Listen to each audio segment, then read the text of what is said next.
on steroids or something? This is a big boy airplane, isn't it? Look at this. Look at the tires on this thing. Big, fat tires. You could probably land this on boulders and it would be okay, but certainly on a gravelly creek bed or pretty much any place you like, I suspect. What's this airplane called?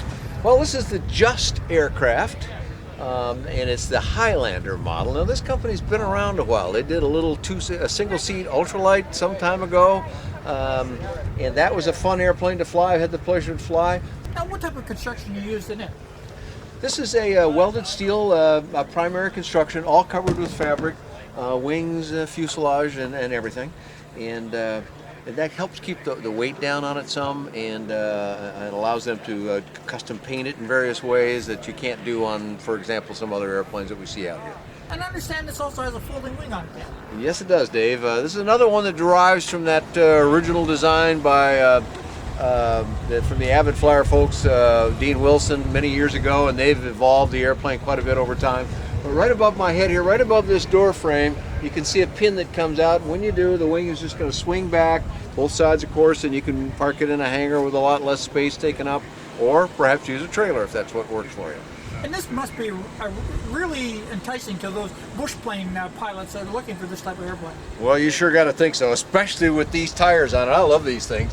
They do take a little bit of technique because they've got quite a bit of air movement to them that will absorb a lot of bounce, as the case may be, but they do take a little bit of practice to learn how to use them. They are available with a more conventional looking tire as well, but if you want to land out in some rough conditions, this airplane is going to make it work for you.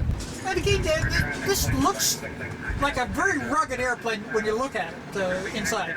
Well, yeah, this is an airplane for an outdoorsman kind of thing. Now, this particular one has some big fat cushions in it, but a lot of times they have a little thinner cushion. And then what they do is they just take this cushion out, and you can lay this down. And if this was a thinner cushion, it would make an almost flat surface back here. Throw a little bit of foam in there, and you can spend the night in this airplane pretty easily.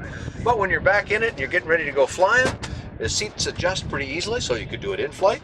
A little pin here in front of you, and look at all that range here. I mean, you could be a pretty long fella and still fit in here, or be a pretty short fella and still fit in here. And it looks like you have lots of headroom going up to the ceiling too. Yeah, plenty of clearance in here. I'm not sitting in the seat right now, but it looks like there'd be plenty up there. There's a lot of room back in here. They've got quite a bit of gear back in here now. Still got lots of room for more.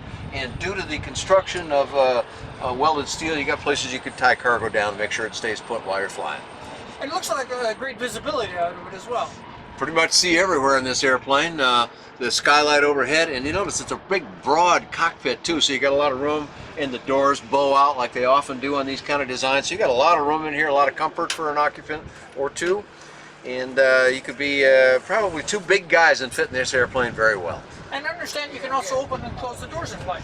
Yeah, they tell us at any speed you can pop these doors open, which for an old ultralight pilot like myself sounds like a lot of fun to me. And also, you can put this airplane on floats too, of course, if you choose to do that. And if you did, now you've got access out both sides, and you can have the door open when you come in and land, be ready to do what you need to do.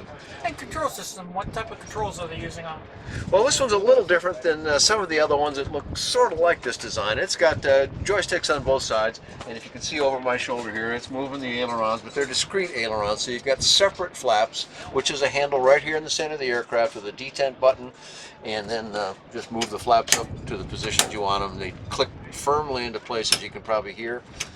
And they again look like barn door flaps. They must really slow this airplane down. Well, they tell us that this particular one will stall at about 24 miles an hour, but the number they normally put out is 27. Either number is mighty low, so you could get this airplane in and out of a 200-foot strip, they say. Now, what kind of power are we using on this? This one uses the Rotax 912, 100 horsepower engine in it.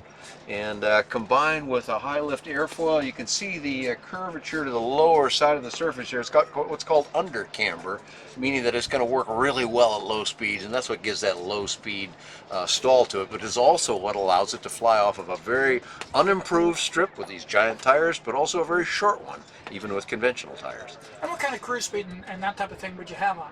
Well, this is not going to be one of your faster airplanes, but it'll cruise all day long at about 100 miles an hour.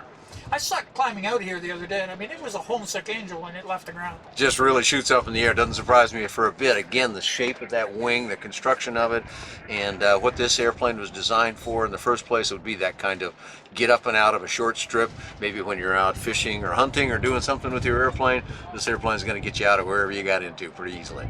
And where's the fuel located at? Fuel's located in the wings here, and there's an interesting thing. I don't know if your camera will show it too well, but if you look over my head here into the wing root, there's a piece of fiberglass up here that is somewhat clear. And they said, you know, if you kind of shake the wings, I don't know if that's showing or not. It may not, because it looks a little dark in there. But I can see, as I look back over you, the same features on that side, I can see very easily how much fuel there is in that wing. No problem whatsoever. So the human eye can sometimes do what the camera may not be showing us. In this airplane here, you see they've equipped it with the Stratomaster from MGL Avionics. That's a South African brand.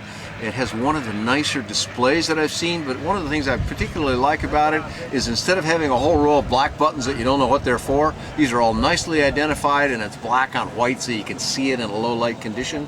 Of course, they use the GPS 295 in this particular airplane, and they probably have a number of other choices they can offer to you.